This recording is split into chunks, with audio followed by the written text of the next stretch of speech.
बुलेटिनच्या सुरुवातीला राज्यातल्या लाडक्या बहिणींच्यासाठी एक अतिशय महत्त्वाची बातमी।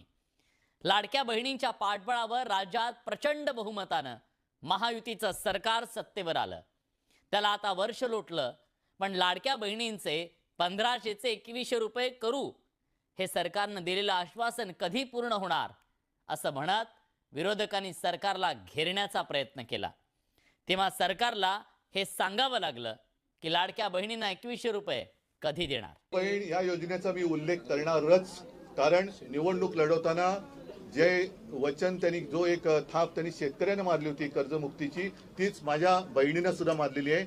2100 रुपये कधी करणार 1500चे हा विषय मी काढणारच।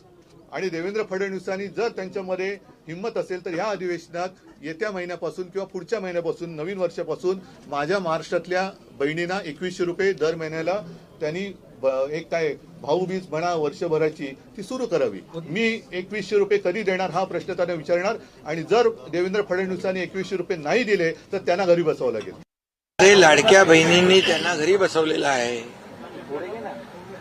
विधानसभेच्या निवडणुकीमध्ये। त्यामुळे लाडक्या बहिणींना आम्ही जो लाडकी बहीण योजना जी सुरू केली ती कधीही बंद होणार नाही।